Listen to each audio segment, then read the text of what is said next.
Hello and welcome to See If It Sticks, the podcast which solves your first world problems. We have a very special guest in the studio today. I am Dan. I am Dom. And I am Stuart. Welcome to the show, my friend. Thank you very much for having me back. It is always a surprise. Mm. We should really start planning it instead of just kidnapping our co-hosts. It's true. Yeah. There was a lot of struggling this time. Yeah. I don't like it when they struggle. Although a glorious eating size an ice food. cream. Mm. Yeah. I still have the zip ties on. We'll take them off once you've done your job. Fair play. Yeah, as long as it's funny. Well, the zip ties are staying on, bitches. So Ross is away this week and for the foreseeable future.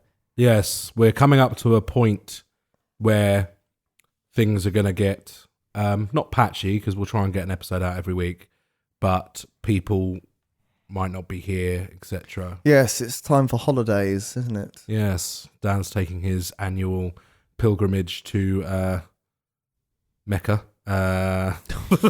Yes, bingo. I do a bingo week every year. I'm going on a vision quest to find my spirit animal. Spoiler alert. It's a capybara. It's a capybara. I was going to say tapir, but yeah, capybara. It works. And Ross is doing many sundry artifact. Yeah, he's getting his finding toenails missions. cut. Yes, artifact finding. He gets all sorts of things stuck under there. Oh, it's my indeed. Ford Capri. Oh, look, there's that door I bought for that Mondeo there many years ago. Ross is from Essex. Kicking things off this week, we had a Facebook message from Lucas. And it simply says, it had a link to a video, and it said, a world of people chasing pushchairs. You not do that on microphone, please. Sorry, it just came out. As it's for a first world problem, my co-host has no microphone etiquette. I can't believe I just burped like that. I'm sorry. I can fucking taste it. People are going to stop fucking listening if we do shit like that. Will they? Yeah. Or is it what they've come to expect? No. At least it's a noise from the top and not the bottom. We're a high-class podcast. A high-class podcast. Yeah. We should do the rest of it with our pinkies out. That's what you call it around here. So, a world of people chasing pushchairs. Have you seen this recently? It is this new buggy that this company is trying to punt out. It's a smart baby buggy. So like a driverless buggy.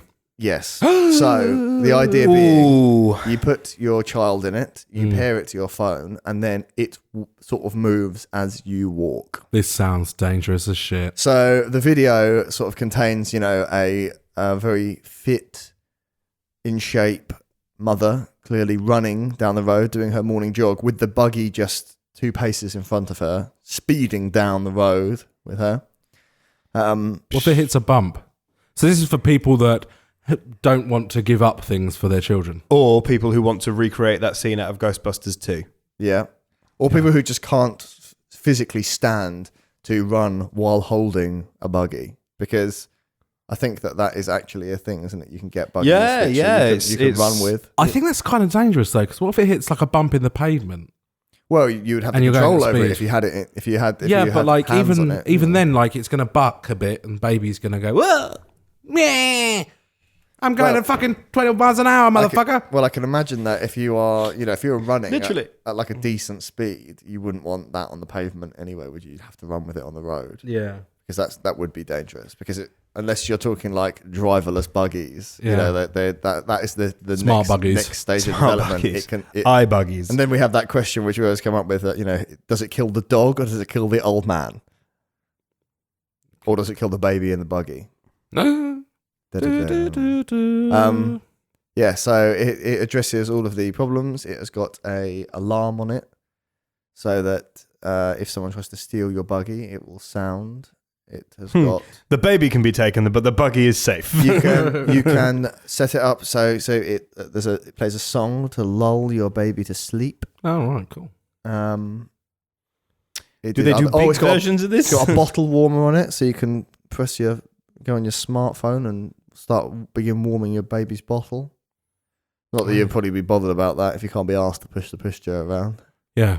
Why would you feed your child manually? Yeah. Surely you'd get some sort of robot servo arm to do it. Yeah. Like a Wallace and Gromit scenario. Yeah. I think just, essentially use the money to get your child childcare. Yeah. So then you're, go running. if your child's going to grow up knowing that you don't love it, at least then it grows attached to another human instead of his buggy.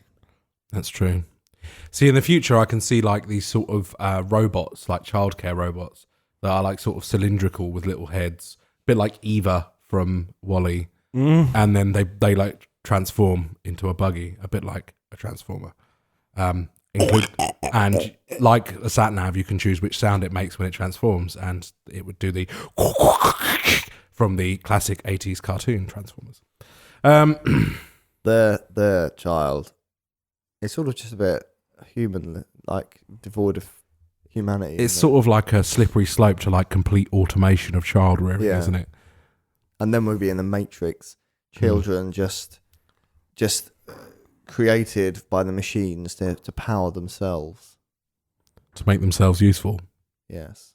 Because if we try and take back our child rearing duties, then the machines will be out of a job. And they would rebel. Yeah. Because that is their purpose. I just want to love. What is love? Yeah. All right. Sort of good idea, but I don't think it's quite there. No, I'm not a fan. I mean, I'm trying to think of alternatives. I mean, you could do the same thing, but instead of the buggy being 2 feet in front of you, you literally just buy a normal buggy from Argos and get a bungee cord and just attach it to your ass. Yeah. Or your belt buckle, more likely. And just you can run and just have it behind you. And that way you're physically attached to the buggy and the child, and you've saved yourself probably a bit of $1. Although I wonder how much say, one of these buggies will be. Oh, it's got to be a lot of money. I must say, on that idea, I remember once when I was a child, we had this little toy plastic trailer thing, which I tied to the back of my bike, and then was pulling my brother around our road one day. But I strapped him in, of course, because safety first. 14 rungs of duct tape later. Click every trip. Had a little pillow in there for comfort, so when we went across bumps, and I had tied him in there with some rope, and then I took Just imagine like a baby Aaron just like fucking trussed up into this little red wagon. No, it was just like Shut up, you'll enjoy it. It was just like a seatbelt. It just went right around his waist. However, times. It didn't help when I took a corner a little bit, took a bit of a racing line on the corner, and the trailer behind me, having never driven a trailer with a trailer before, didn't realise would kind of follow my line, and it in the 90-degree bend on our road, it came off the curb, and it tipped, and he fell and began to cry. And was still attached attached in the trailer. Yeah. I remember it very well. I remember being horrified and thinking, oh shit, I'm going to get in so much trouble. Because I think all three of us have little brothers. Yes, we do. Yes. And there's always that moment when you're a kid when you thought you'd killed your little brother. Yes. Because, my one was when I put my brother Matt through a plate glass window one morning, playing rather rough in the lounge, and I pushed him really hard, and his arm went through we had like old critical windows in this conservatory in the house we were living in at the time, and it was obviously, when you like smash like that sort of lead line window, it's like brittle glass, isn't it? It's like needle sharp. Yeah. Anyway, and he came out and he had like glasses up. I thought I'd cut his wrists, and I was just like, Mom, and he was just like, fuck. I was like, fuck. And my mum came down the stairs and just went, the fuck. And my dad was like, okay, come into the kitchen, and just gave me the biggest slam around the head. Yeah. But we all had that moment, right? Yeah, I remember slamming my door in Alex's face when I was playing Porsche Challenge on the Puss 1. All right. And, although it was just the Puss at the time. And then I slammed it, and he was so short, or the door handle was so tall, it caught him right above the eye, and he just pissed blood. Oh my god, that was pretty bad. Matt thought he'd once really damaged me. This was in our teens. I must have been about 17, so he must have been about 14 at the time. Yeah, 13 going on 14. Yeah. And I was laying on my bed playing something on the PlayStation, and he came in and just picked up my wash basket, which was full, and just full on like whacked it. He was going to try to hit me in the stomach, but he full on hit me in the temple, and I just got cleaned on the bed. And I just like everything in the basket should have been. and my fucking toe, apparently my eyes just went and my toes went and he was just like, Mom! And she came in and I was out for about 10 seconds, which is a long time really to be out for. And explains a lot. Yeah. And I was just apparently just fucking full on cleaned me out. I don't remember any of this, but I just felt this, I wonder what possessed you. Can just imagine that. He gets home from school, he goes, I'm going to batter Dom with a wash basket. I don't know. The other day he came into my room and just started talking to me, picked up this fucking thing on my desk and just full on whacked it at my nuts. So, yeah. So mine haven't been quite as dangerous as this. My brother and my little scuffles that have ended poorly. Because the thing is, I don't know about you, but the thing is it's always like my first thought is like, oh, I'm going to be in trouble. Oh, and also I've hurt him. Yeah. Yeah. But it's always been like other than putting him in the trailer, it's always been a pushing incident. So like, you know, we're roughhousing and I pushed him and he went into and through the Christmas tree. Yeah. Ooh. So that is not a good idea. We still have the Christmas tree and it's all just bent out of shape. But then the same thing happened like years later. We were walking home from town and I pushed him and he tripped on something. I think there was like a sort of piece of old like metal fencing on the floor, and he tripped and went into these bushes where there was barbed wire. And I was just like, oh, for God's sake. What'd you do that for, Aaron? I once whapped a stone at Jess so hard it fucking hit her right at the temple, knocked her out. That's when she was like 4 as well. To be fair, me and we're Alex, quite a rough and tumble family. yeah, though. see, we're not. Like, me and Al kind of just, I cut his brain open that one time with the door. And that's about it, really. Didn't he once shoot you with like an air rifle or something? Like, what's that scar on your arm? No, that wasn't that. That was me shooting. I shot him. Right. I shot him. Remember, I was 17 and I got a electric-powered AK-47 BB gun, which doesn't help my application for a passport. And basically, I got this fucking thing, and to be fair, that was completely true. I've never really done anything apart from take Alex's head off and shoot him with a gun, to be fair. So what about that scar on your arm? I thought that wasn't from him. Oh. No. I thought he just turned around and like accidentally cut you with a knife or something. No. But he has cleaned me out when I got home pissed one time when I was still living at mum and dad's, the first time. Not this current time. He basically, I bowled into his room with a stinking burger or a kebab or something, and I just went, "Hey, I got you a kebab," and I tripped and dropped it on his sleeping bed. Like he was, and I'd never ever seen him so angry. He's quite a laid back dude. He got so fucking angry that I'd got him pissed, woken him up, and then proceeded to spill my burger sauce stained Oh my God, thing. burger sauce as well. Yeah, he was just like, "You are fucking dead." I was like, "Chill out, man. It's burger sauce. Just eat your way out of the issue." But yeah, He fucking put on like he nearly, Labster. yeah, he did. He was. I thought he was going to kill me. I sobered up pretty quick, and he's a fairly laid back fella. Oh, there you go. Yeah, I think those are the only real times I kind of remember. But my brother was indestructible as a kid. My brother was like, I tried hard to kill my him. brother would just tear around everywhere in his nappy, like especially when he was sort of like a baby. It's embarrassing when he was 14. And then, I was wondering who was going to do that joke. but he was indestructible. Like when he first started walking, he tripped over at the top of the stairs one day and smashed his head open on the banister, and like I was getting ready for school and my mum was the only person in the house, but like by the time we looked at him, all the blood had kind of poured down into his eye and we thought he had taken his eye out. Yeah, but like we got the washing line in the garden, which is like right in the middle of the garden. Yeah. It's a pole style washing line. My brother had this incredible ability. Like once a month, he would run into the damn thing. It was like he didn't notice it was there. But just every once a month, you would just hear him tearing around in the garden and hear ding, ah! And my brother just constantly had like a lump somewhere on his head. Like, it was all the time. He was falling over and bumping into things. Little brothers are shit, aren't they? I just should have stopped at the best. I know, but now should have just stopped with all of us firstborns, and then we could have been weird single. the problem with my little brother kids. that you don't have with your two little brothers is now that he's taller and bigger than me. Yeah. He alpha males you. Not really. But Although, to be fair, your brother's highlight and main both skill, ability, and annoyance is he can throw, tap, or kick anything, and it will basically always end up on your ball sack. yeah. It's incredible. He'd be It like, really is. think fast. What? Bing! And there you go. He got a fucking coaster the other day and just like flung it like a card, and it just sort of curled and hit my dad right in the balls. It was just, He does. It was amazing. I was just like, it was like that movie Wanted, you know, where they curved the bullet. I'll tell you now, he is. It was physically impossible. Your brother is basically a scrotum-seeking missile. That's basically what he It's is. a shame he's not gay, really.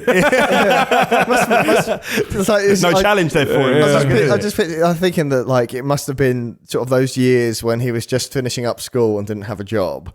And he must have just sat there thinking, like, how can I be the biggest dickhead in the world? I'm going to sit at home all day and instead of applying for jobs, practice hitting any object into someone's balls. Yeah. And then that, you know, about a year and a half ago when he was unemployed again, must have just honed it down again. Yeah. Constant practice. Pretty much. He's very good at it. He's pretty good at flicking things. What at talented nuts. families we have. I know. Got such a sweaty back. It is warm in here today. So disgusting. We're experiencing some fantastic weather at the moment, but Yes. it does not conducive for See If It Sticks. Really Stu. is. I'm about as summery dressed as I will allow myself. Did And we just turn the radiator off? yeah. I'm joking. It's not. Let's move on to the problem so that we can go home and have cold showers. Yes. I always need one after the podcast anyway. Me 'cause I've too. always got a Me rocking too. boner throughout. Well, I hope you are joining us for our communal shower afterwards. No, but I am joining Don for his raging boner. Yeah, we're like a rugby team. We like to shower after a game, you know? Yeah, just sort of go oh at each other. Yeah, pretty much. Yeah. Yeah, I'm into that. thought you might be. Then we dunk Ross in a bath of ice. Yeah. Let's solve this problem. We've got a problem to solve. We do. It is from good friend Emily Birtles. Emily. And this was given to me when I was around her house the other day. I see. And this is something which will undoubtedly infuriate both of you because you are fellow drivers. We are driving men. We are. So you know when you like get to drive into or live on a close. Now close is like a bit like a sort of like it's like a cul-de-sac. I don't know. Like Cul-de-sac's the right word for for sort it. of Yeah. for sort of international listeners. It's a housing dead end. like a dead end of a road, and usually what they have at the end of them is sort of like a hammerhead type formation, whether it's sort of like Hammerhead type. yes, formation. so Yeah. the road sort of goes out. Yeah, like, no, I it's just wi- like it. it's wider at the end. I live in Hammerhead Close. Sometimes Shark Tank. sometimes it goes. It's straight on one side and goes all the way around to the right, and it's a Yeah. nice big right hand one. Sometimes it's a left hand one. Sometimes it's a little bit in the middle. My one is a little bit of. The one I used to live in was My round. one's left. Hmm. Which one's yours? Where I used to live it was Like a circle, it like was a matchstick. Yeah, it Yes. was big and round at the end. Yeah, And so was the close. So what I find is that if I get home and I need to turn around at the end of my road and there are no cars there, I can do it in one fluid motion in order to turn around and get I out see. of my road, which is, I believe, the intended purpose of having the hammerhead at the end of the road. But what you find more often than not is that people fucking park there. Yes. Not only do they park there, they park in the most inconvenient spot there. I found that on your road a fair amount, actually. This is the problem. Yeah. And they used to do it all the time where I used to live. I never lived in a cul-de-sac. Fun fact. Only ever lived on roads or dirt tracks. Yeah. For that It's a few months I pain. lived in that It's a pain in the ass because the road doesn't go anywhere.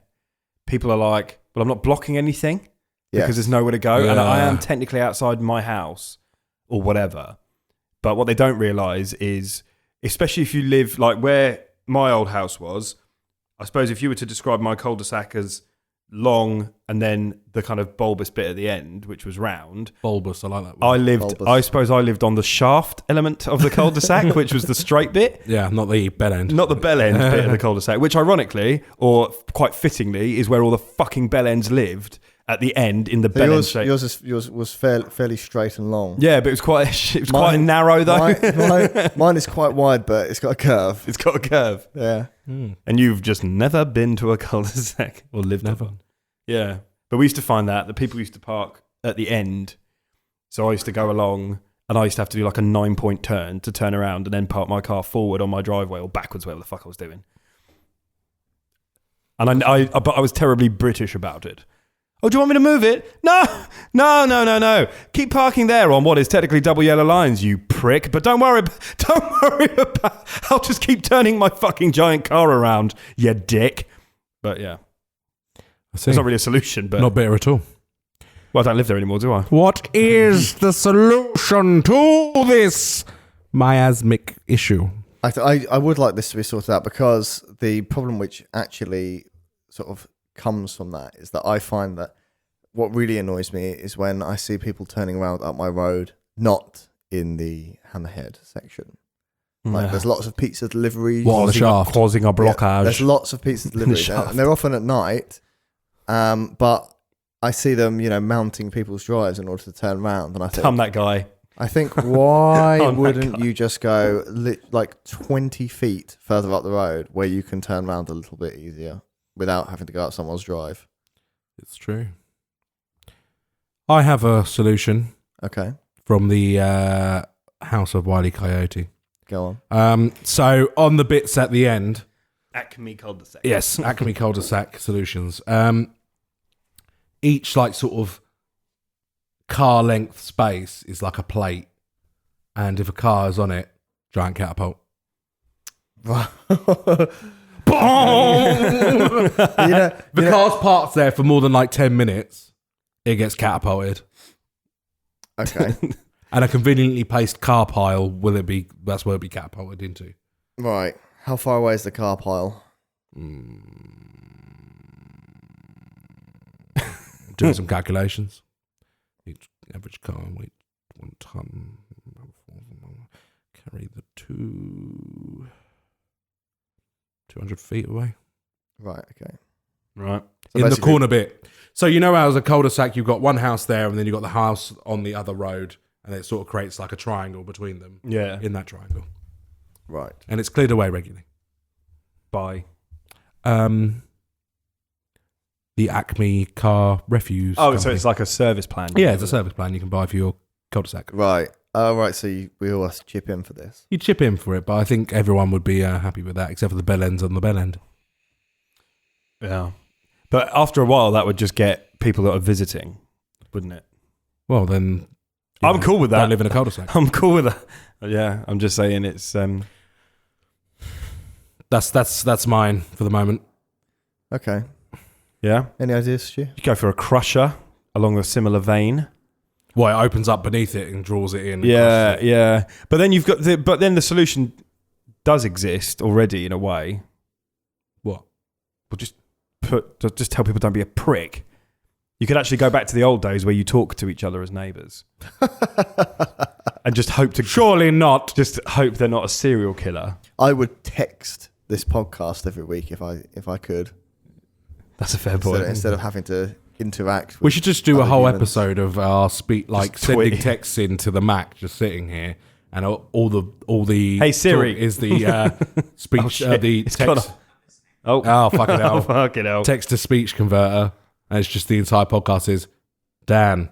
Did you hear the one about the ram and the woman? Ha ha ha ha ha ha ha ha ha.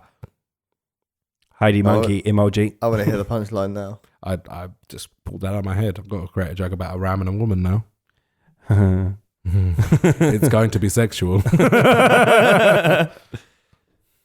Yeah, but okay, we'll go. Hear the one about the ram and the woman? I don't know. There's no such joke. I just came up with it. The ram and the woman. I don't even know where ram came from. It's a bit weird. I'll come up with it for next week. It was a bit of a weird homework. animal to goat to. But you see a ram as a sheep.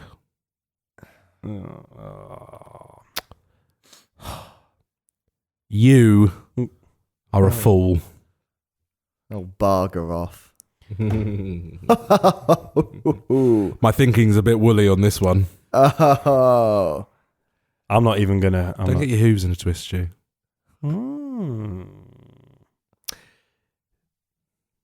Sheep are woolly. It's too hot to think of. Unbelievable. Right, okay, that's enough of that.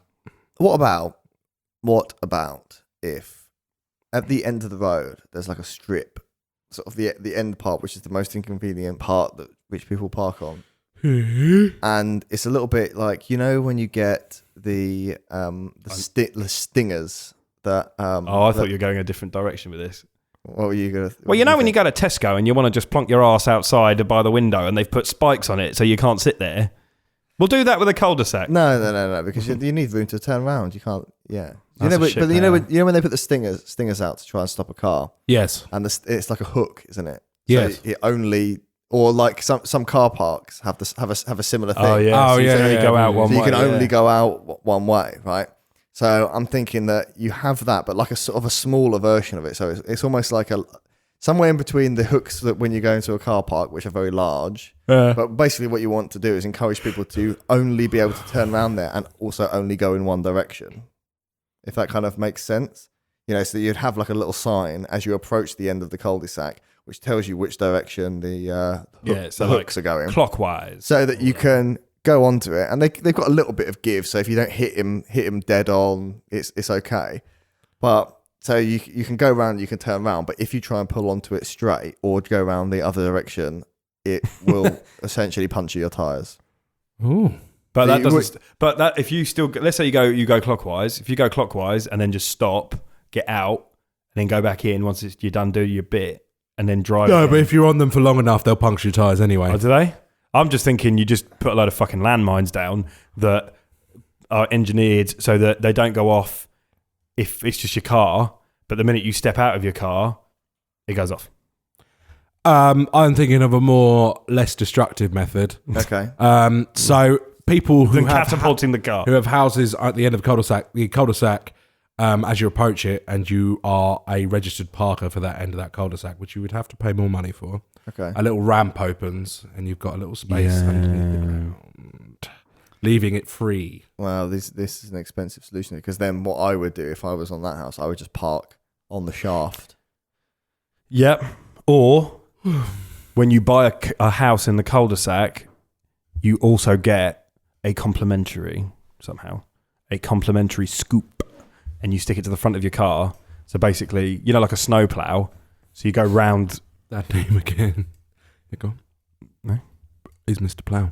Oh yeah. But you can just bash cars out of the way with your scoop.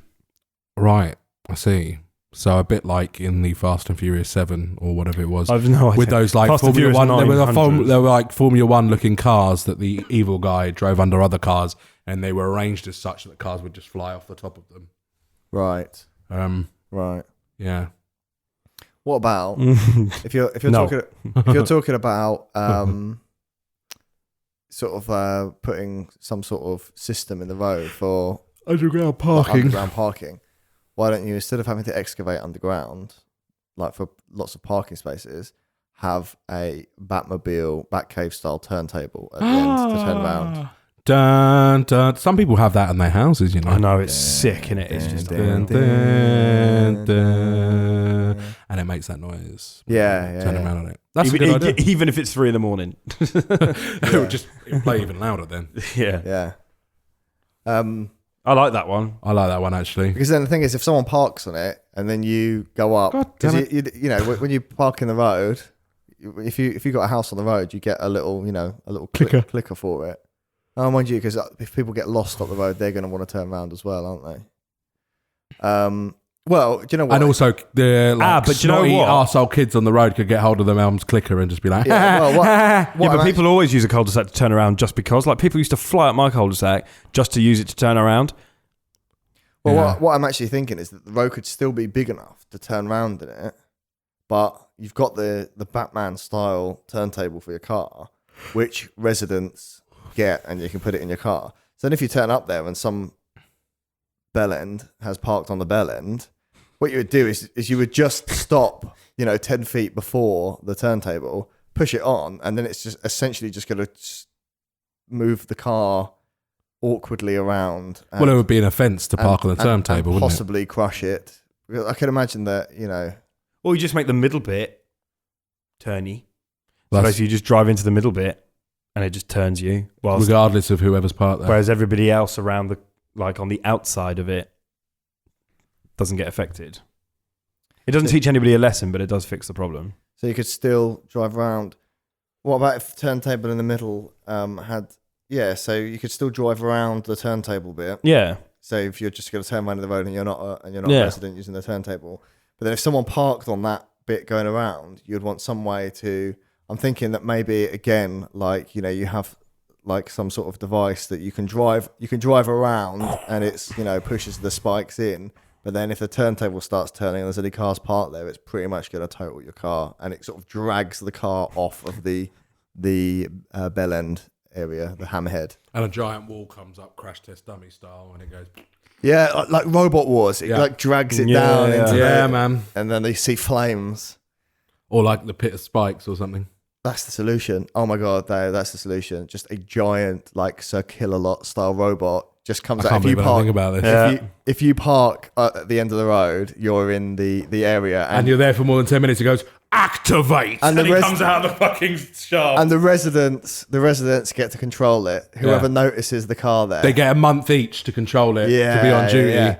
And then you can just go out there and it stabs the car, and then there could be a flaming pit in the middle of the road. And let's be honest, you could go down. Craig Charles isn't doing it anymore, so you could wheel him out, so he could actually be there. So instead of having that turntable in the middle, which I think is a badass idea, instead of having that there, it sort of it goes down to a recess and you get some flames coming up. So you could dump the car into it, and then when it comes back up to the surface to level the road again, it essentially just pancakes the car and recycles it back into... Deal. I like that solution more than I've ever liked anything on this podcast. Yeah? Yeah. I like it. It's basically Robot Wars. Yeah, Robot Wars on your road. Yeah. I'd also be trading lots of favours for fucking getting it every month to be the guy that does the circular. Well, there could be sort of a fair system to do it. I think a rotor or something. Yeah, it's Mr. Jameson's turn. If if you can do those awesome flips. Thing is, if you're not there, so for example, if it's my month and I'm at work during the day, then there obviously needs to be some system to transfer the power. Yeah.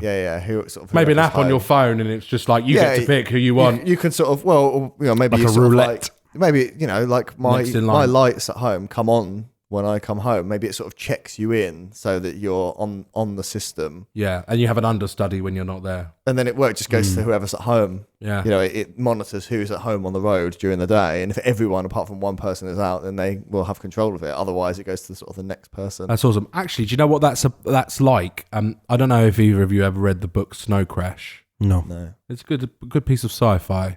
It's like sort of a near future Earth where everything is city-states don't no longer exist. Corporations own everything. So every piece of land is owned by a corporation. So people live in these walled-off compounds that are owned by, some robotics company or something like that. Okay. And if you don't have a passport, because they're treated like countries, they're treated like foreign soil. So if you don't have a passport to get onto these places, you're attacked by these crazy robots that for sort of... Really? Eject you from this thing. It's a good book, right? But the main protagonist of the story is called Hero Protagonist. Is a delivery driver, so he has access to all of them. Right. You got this book? Yeah, somewhere. Yeah, I fancy it's that. good. It's a good book. It's a good book. It's a classic. Is it? Yeah. Okay. Yeah, I fancy that. Yeah, it's really good. It's a really enjoyable piece of cyberpunk. It's one of the only decent cyberpunk books as well. Okay. That doesn't involve really cool long leather jackets. Yes. Duster. I would recommend it. So is that what we're putting down as a solution? Yep. Circular lot. Okie dokie. Yeah, I'm cool with that. Excellent. So we need a name for this podcast. I am going to propose one straight off the bat. Okay. Robot Wars. Oh, Kill-de-sac.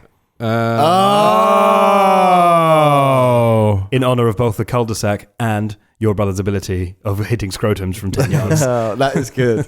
Kill-de-sac. Yeah, that's good, actually. I haven't got anything yet. Do you want us to give you just a little moment? Just a little moment. Should we talk amongst ourselves? Yeah, talk about it. Oh, yeah. Vamp for a minute.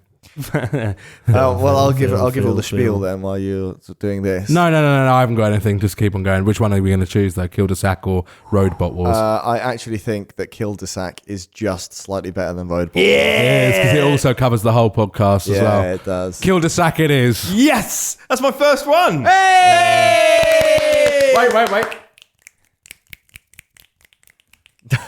I feel so much better now. Yes. I'm going to bring in a cane next I told week, you so we're I'm a just gonna refined podcast. Yes, refined.